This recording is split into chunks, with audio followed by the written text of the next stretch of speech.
와가 국경을 넘으면 파키스탄 영토이다. 파키스탄은 남한의 8배에 달하는 국토 면적을 지니고 있다. 게다가 2억 3천만 명의 거대한 인구를 지니며 전체 인구 중 96%가 이슬람교다. 국경을 넘으면 바로 만나게 되는 라오르는 무굴 제국 시대의 황족의 거처가 되면서 최성기를 맞아 웅장하고도 화려한 건축물이 건조되었다. 그 중에 하나가 무굴 제국의 6대 아우랑제부 시절 만들어진 파드사히 모스크이다.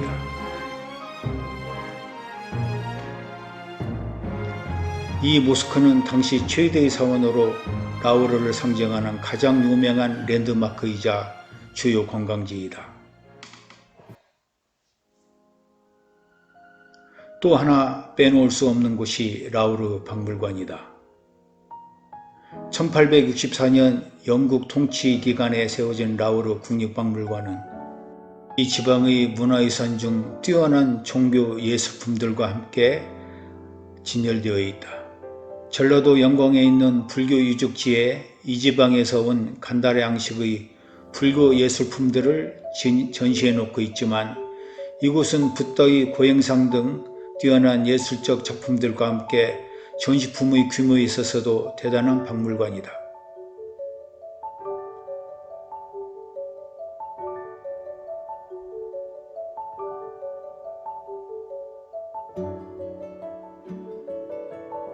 라오르는 인구 850만의 펀잡주의 주도이기도 하지만 수세기를 지났어도 무굴 제국의 전통 건축물들이 도시 곳곳에 남아있다.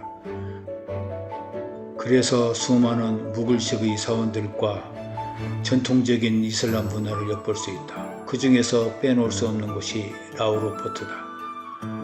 이곳은 대략 1025년 이전에 축조되었다가 1241년 몽골군에 의해 파괴되었지만 1566년 무굴 제국의 황제인 악발에 의하여 다시 지은 것이다.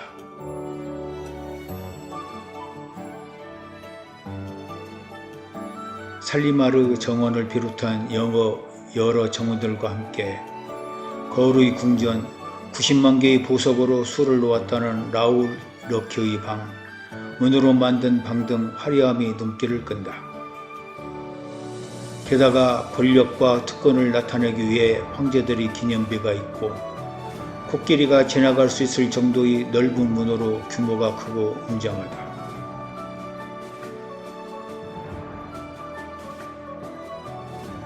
저녁때가 다 되어 이슬라마바드에 도착하여 파이잘 모스크를 찾았다. 80년대 초 사우디 국왕 파이잘이 거금을 이사해 만든 최대 규모의 사관이다. 30만 명을 수용할 수 있을 정도로 규모가 엄청나고 웅장하다. 미국의 위성사진이 미나레탑의 규모와 모양이 미사일과 비슷해 미사일 기지로 오인할 정도다. 탁실라 유적은 고대 상업도시의 유적으로서 현재 남아있는 중요한 유적들은 BC 6세기 전후에서 5세기 무렵에 건설되었다. 이 당시 계획도시로서 광장을 만들고 하수처리 시설도 설비해 놓았으며 거리는 바둑판 모양으로 구역하였고 남북을 잇는 도로를 만들 정도로 발달되었다. 뱃섬으로 가기 위하여 산중 하늘길이라 불리는 카라코람 하이를 따라 길을 나섰다. 차가 한참 동안 길을 달리던 중 어느 호숫가의 휴게소에 멈춰 섰다. 이곳은 따스한 햇살과 함께 참 평화스럽고 주변의 풍경이 참 아름다웠다. 위험한 산길을 10시간에 걸쳐 도착한 숙소지만 밤에는 외국인들은 위험하다고 나다니지 못하게 한다. 인근에 탈레반의 테러가 많아 거리나 숙소마다 경비병이 총을 휴대하고 경비를 선다. 뱃섬에서 길기스로 가는 길은 다시 카라코람 산맥과 이어진다. 7,788m의 높이를 자랑하는 라카포시산은 계속 나의 주위를 맴돌며 떠날 줄 모른다.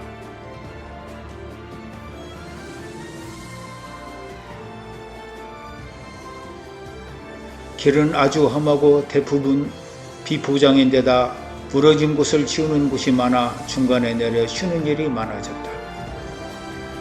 여유를 가지고 기다리는 동안 현진을 만나 얘기를 나누는 기회도 생기게 되었다.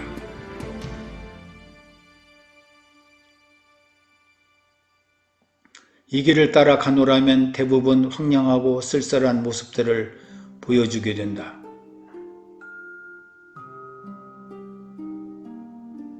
그러나 때로는 강을 따라 오아시스처럼 초록의 아름다운 풍경이 펼쳐지기도 한다. 험한 산길을 따라가다 보면 히말라야 산맥 끝에 위치한 낭게르트 산맥에 도착한다. 이 산은 해발 고도가 8,126m로서 세계에서 9번째로 높은 산이다. 세르파들 사이에서는 너무 험악한 이 산을 악마의 산으로 부를 정도로 등전 난이도가 높고 사망자가 많이 나온 산으로 더더욱 유명하다.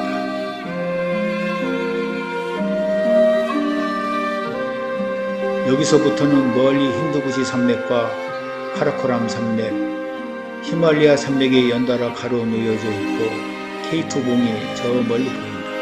그야말로 온통 산으로 둘러싸인 곳으로 차가 그 사이를 헤쳐나가고 있다. 산의 언덕으로는 옛 실크로드가 험한 산길을 따라 가로질러 가고 있다. 산의 벼랑 끝에 가로지나는 위험천만해 보이는 이 길을 지나는 옛 상인의 모습이 떠올리게 된다.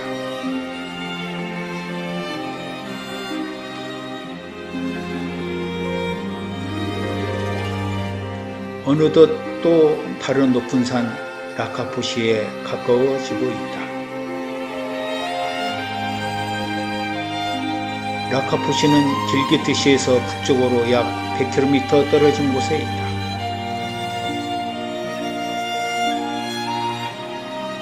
(7,788m의) 이 산은 구름이 어머니라는 이름으로도 불릴 정도로 세계에서 27번째로 높은 산이다. 여기를 지나면 강을 따라 마을이 형성되고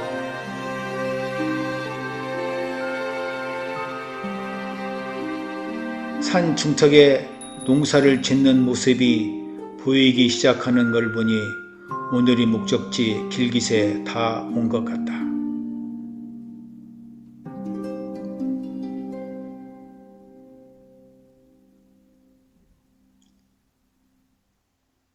길기트는 원래 불교의 중심지였는데 오늘날은 파키스탄 변경주의 군사상의 거점이 되었다.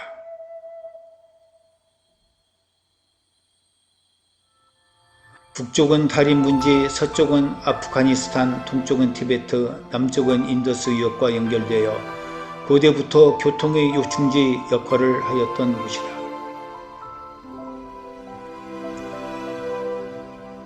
훈자로부터 내려오는 훈자강이 길깃강과 만나고 인도로부터 시작된 인더스강과 만나 아라비아해로 흘러간다.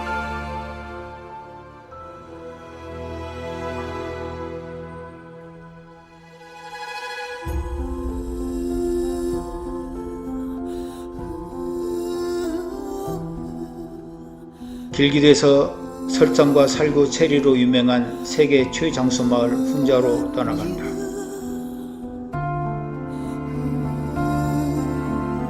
훈자는 위치상으로는 인도 반도 북서부이지만 파키스탄양 잠무 카슈미르에 있는 지역이다. 원래는 파키스탄과 분리된 부족 국가로서 작은 왕국이었지만 1947년 이후 파키스탄에 속하게 되었으며 그로 인해 세상에 널리 알려지게 되었다.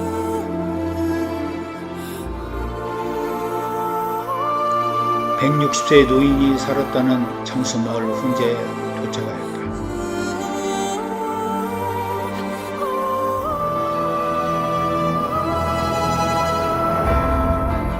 앞에는 설산에서 흘러온 물이 강을 이루며 흐르고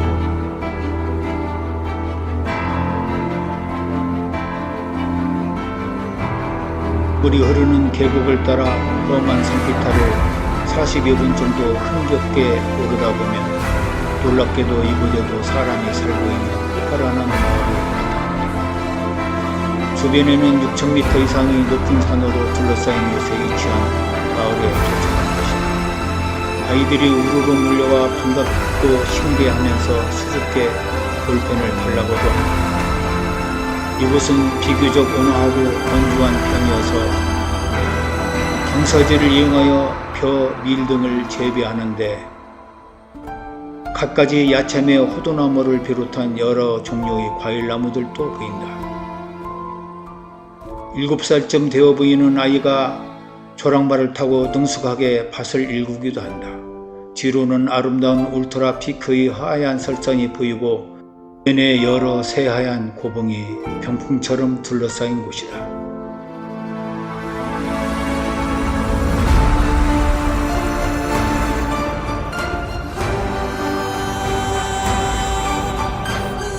교통이 불편하고 문명과는 등진 살기 힘든 곳에서 살아가고 있다. 하지만 사람들을 누구나 온화하고 따뜻한 미소로 반갑게 맞아준다. 그리고 풍족하지 않아도 나름대로 다른 걱정 없이 만족하며 살 줄 안다.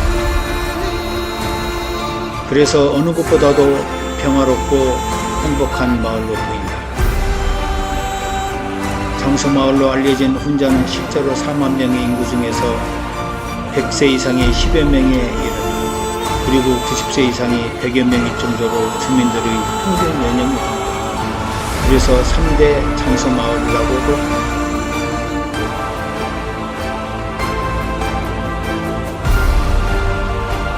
마을의 주민에게 장수의 비결을 물으니 설산에서 내려온 미네랄 성분이 물 때문이라고도 하기도 하고, 또 어떤 사람은 이곳에서 나오는 말린 사고나 건포도 같은 자연식을 주로 하기 때문이라고도 한다.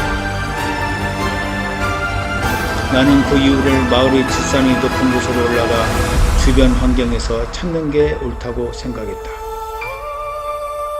그래서 300여 미터 정도 오르면 갈 수 있는 마을의 뒷산에 올라갔다. 독수리 둥지같이 생긴 바위가 있다. 여기에서는 모든 풍경을 한눈에 볼 수 있다. 여러 마을과 계곡 다양하게 펼쳐진 새하얀 눈부신 봉우리들이 펼쳐진다. 그것은 각각 그 형태가 다른 모습이다. 레이디핑거, 카라푸시, 골든피크 등이 바로 보인다. 그 외에도 히말라야의 여러 구봉들이 질비하여 우리를 압도시키는데 충분하다. 이런 웅장한 자연 환경을 날마다 대하는 사람들은 모든 허황된 것을 내려놓고 살아야 하지 않을까. 그래서 욕심 없이 살고 있는 그들의 삶의 태도에 그 비결이 있지 않을까. 나는 갑자기 깊은 깨달음을 얻은 것처럼 느껴졌다. 그리고 다른 사람이 사진을 찍기 위해 일몰 시간을 기다리는 동안 산을 먼저 내려왔다. 이곳에서 20km 떨어진 또 다른 곳, 불빛을 지나 설산에서 흘러내려온 물을 이어받아 흐르는 강을 따라갔다. 오프로드를 사륜 자동차는 사정없이 요동치며 이리저리 다시 바윗길을 헤치며 산에 오른다. 황량한 모습을 지닌 언덕길을 한참 오르다 보면 생각지도 못한 또 다른 풍경을 만나게 된다.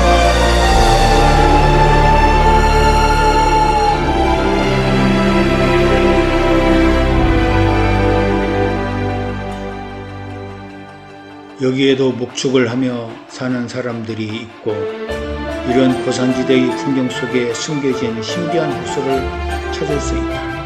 하지만 숨겨진 이 호수 이름을 현지화로 뭐라 했는데 아직도 기억나지 않는다. 집에 와서 여기저기 찾아보았지만 알 수 없다. 중국 수천의 주자이골보다 규모는 적지만 더 다양한 물빛 색깔을 지녔기에 그냥 오색 호수라고 불러도 될 것 같다. 이 호수를 보기 위해 여기까지 찾아온다는 것은 힘든 일이다. 하지만 참으로 오색영롱한 물의 색깔을 다채롭게 보여주는 신기한 곳이다. 돌아오는 길 작은 눈사태로 길이 막혀 온 동네 사람들과 힘을 합쳐 6월에 때아닌 눈 치우기 작업을 하느라 2시간이나 늦게 지체되었다. 하지만 동네에서 잡힌 현지인들도 보기 힘들다는 설선의 제왕 파밀의 눈표범을 보게 되었다. 훈자에서 마지막 날 밤에 이 지방 전통 음악 연주는 어쩐지 남미의 인디의 그것처럼 구슬프지만 신비로운 매력을 지녔다.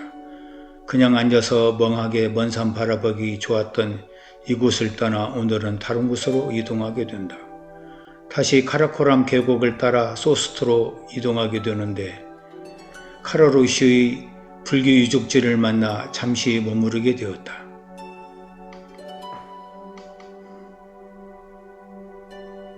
해초의 길을 찾기 위해 동행한 각기 다른 곳에서 오신 세 분이 비구니 스님께들에게는 감회가 새로울 수밖에 없다. 해초 스님도 노새가 짐을 짓고 다녔던 실크로드를 따라 이 길을 지나갔을 것이기 때문이다. 몇 년 전 큰 지진을 만나 새로 생긴 호수를 우리는 무심코 지나쳤지만 여기에는 많은 사람이 희생되고 삶의 터전을 잃었을 것이다. 파수 빙하를 따라 이동하는 중 무슨 영화를 촬영했던 곳이라 해서 차에서 내렸다. 무슨 영화인지는 몰라도 그곳에는 상당히 위험해 보이는 낡은 현수교가 있을 뿐이다. 내가 얼핏 떠오른 건 인디아나 존스보다는 왕이 되려던 사나이의 마지막 추격신인 것 같다. 그 영화의 배경이 이곳처럼 느껴지는 것은 이곳 사람들이 한 사기꾼에 의해 쉽게 속을 정도로 순박하고 그저 욕심없이 착하기 때문이다. 이들이 욕심 부리는 건 차의 장식에 관한 것뿐이다. 화물차의 가격보다도 장식비가 더 든다고 한다. 나의 상식으로는 통하지 않지만 그들은 여기에 아낌없이 투자하니 무슨 이유인지 모르겠다. 아마 그것은 며칠씩 험하고 먼 길을 가야 하기 때문에 더욱더 안전을 그들의 신에게 빌어하며 대부분의 생활이 차 안에서 이루어지다 보니 보다 더 차에 대한 애정을 가지기 때문이 아닐까? 이런 생각을 하는 동안 마침내 우리도 안전하게 국경도시 소스트에 이른다.